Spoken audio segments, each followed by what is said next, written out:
É nesse clima de emoção aí de toda a plateia com Nicolas Ferreira no Fórum da Liberdade em 2025. Eu vou trazer alguns trechos do que foram as perguntas e respostas de Nicolas, que hoje é sem dúvidas aí um dos principais deputados federais da direita no Brasil e que vai responder coisas importantes, vai esclarecer algumas delas e além do que também, obviamente, que vai traçar aí um futuro no nosso Brasil no que diz respeito aí à política. Faz o seguinte, gente, esse vídeo é extremamente importante. Então já chega aqui embaixo curtindo ele, compartilhando muito nos principais grupos de WhatsApp, Facebook e Telegram. Dificilmente encontrará esse conteúdo em outro lugar, até porque era um evento privado aqui, acabaram disponibilizando agora e eu tô trazendo a reação aqui para vocês no canal. Então, sem enrolação nenhuma, gente, já vem pra tela, porque o Debate em Foco, ele tá no ar. Como é que você vê o ambiente do Congresso Nacional? Primeiramente, bom dia a todos. Antes de mais nada, eu quero agradecer a minha esposa, Lívia, porque hoje é aniversário dela e eu estou aqui. Então, uma salva de palmas para ela, depois eu vou mostrar isso. E vai ser o meu álibi. E o pessoal achando que eu tenho medo do Xandão. Xandão que nada. Os homens sabem do que eu estou falando. Enfim, falando um pouco sobre o poder dos bastidores, Christian, e sobre como é o Congresso, de fato, muitas pessoas acreditam que o que falta ali naquele Congresso é proposituras de leis, ou até mesmo a retirada delas. Confesso que em parte sim, mas em grande parte o que falta, e eu tenho visto isso cada vez mais, na minha pequena experiência mais intensa, é de que o que falta nos homens e mulheres naquele Congresso são virtudes. A gente tem hoje uma despesa gigantesca de um Estado grande e preguiçoso que não é efetivo. E por que as pessoas continuam dando poder a esse Estado? Que vai naquilo que é a segunda frase do Fernando Henrique Cardoso, que o senhor me disse, que é que a política nada mais é do que um reflexo da sociedade. Se a matéria-prima da política está ruim, a culpa é nossa. Fomos nós que colocamos eles lá. Afinal de contas, o Supremo Tribunal Federal, ele custa mais do que a realeza britânica. Sabiam disso? O judiciário brasileiro por ano custa 152 bilhões.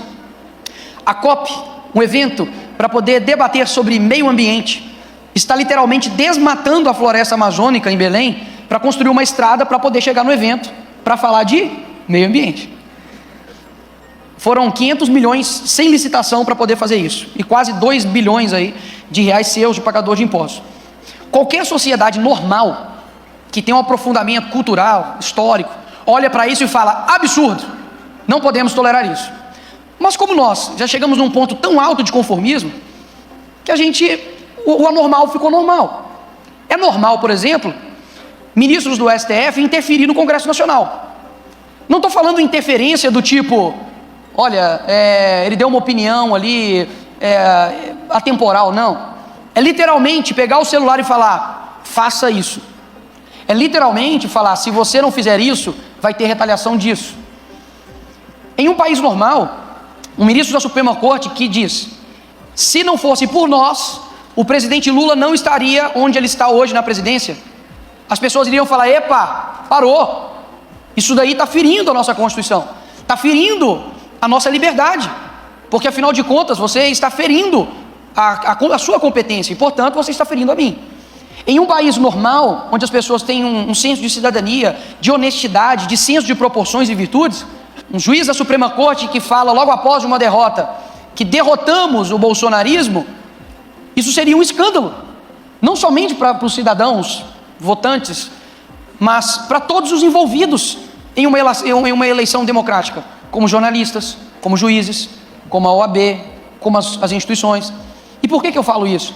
Porque, Cristian, quando a gente fala a respeito de a política, ela é o reflexo da sociedade, e de que metade dos homens ali podem tudo e outra metade não podem nada, isso quer dizer que o que falta em cada um de nós é assumir uma responsabilidade e não terceirizá-la. O brasileiro quer uma figura messiânica que resolva seus problemas. Vou dar uma péssima notícia, isso não vai acontecer. Ou nós como brasileiros entendemos que a solução não está no Estado, ou senão o Brasil vai continuar sendo o Brasil do futuro que nunca vai chegar. Essa é a realidade. Eu queria pedir uma reflexão sobre o futuro. olhando esse judiciário hoje, o Supremo Tribunal, que tem alguns juízes que têm aí em torno de 40, 50 anos, ou seja, quando eu já estiver no túmulo, esses juízes ainda serão juízes do Supremo. Então nós teremos que lidar com algum desses nomes que estão ali durante um bom tempo da vida de todo esse auditório aqui. Os juízes do Supremo serão os mesmos, uma boa parte deles. Como é que você vê assim esse rearranjo de forças nesse curto prazo eleitoral do ano que vem, mas também além do processo eleitoral? O ponto de partida é, nós estamos em uma democracia. Qualquer atitude que nós tomarmos contra essa falsa democracia será considerada antidemocrática. Então, quais instrumentos que nós temos para lutar contra um hiperativismo? Nenhum. Nem se Rui Barbosa ressuscitasse e fizesse uma sustentação oral hoje perante o STF, não iria adiantar nada. Ou seja, não existe mais hoje conhecimento jurídico.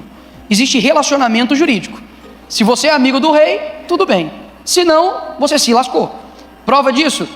O Marcel Van Hatten está sendo processado por falas em tribuna. Eu também. E criminalmente.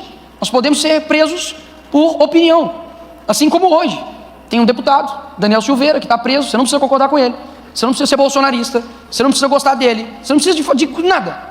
Mas se você é uma pessoa que tem primazia pela liberdade, é inaceitável que um país democrático tenha um deputado preso por qualquer opinião. Você nunca vai me ver pedir cassação de um deputado pela opinião dele. Caso contrário, metade daquele Congresso já deveria estar cassado, né? Mas não pedimos dessa forma, porque eu quero ter a liberdade de você falar o que você quiser, de você ser o que quiser, inclusive de ser um idiota. Né? Agora, como fazer o pesos e contrapesos com relação ao hiperativismo? Ora, o tirano, ele teve um instrumento perfeito para poder se maquiar de democrático, que é bater com a mão dos outros. Ele utiliza da Constituição para poder dizer que ele é democrático, mas pratica as ilegalidades, e, enfim, usurpa das suas competências, mas com a casca da democracia, com a casca da Constituição. Quando você olha, por exemplo, a Colômbia, ela aprovou o aborto, a Corte Constitucional da Colômbia, né, como se fosse o STF nosso, aprovou o aborto na canetada. Ou seja, não foi o presidente, foi as pessoas que são as guardiãs da Constituição. Aqui no nosso país, da mesma forma.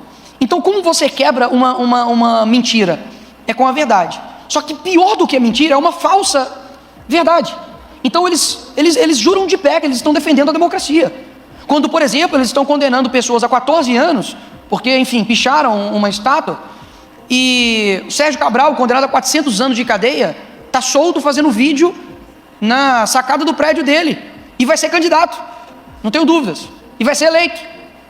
É o Brasil, gente. É o mesmo país onde você tem o STF soltando 15 traficantes e você tem, enfim, a inegibilidade do ex-presidente Bolsonaro por uma reunião com o embaixador. Mais uma vez, você não precisa gostar dos personagens dessa história, você não precisa ter apreço, mas um ponto é, não estamos vivendo em uma normalidade democrática. Quem não atesta isso, para mim, não tem caráter. Ou está se beneficiando disso de alguma forma, ou, de fato, é uma ignorância de um nível que ultrapassa a minha capacidade de compreender. Porque como é possível você ter uma corte onde o Dino, tempos atrás, estava decidindo sobre contratos de cemitérios em São Paulo? O que o juiz da Suprema Corte tem a ver com contratos de licitação de cemitério em São Paulo?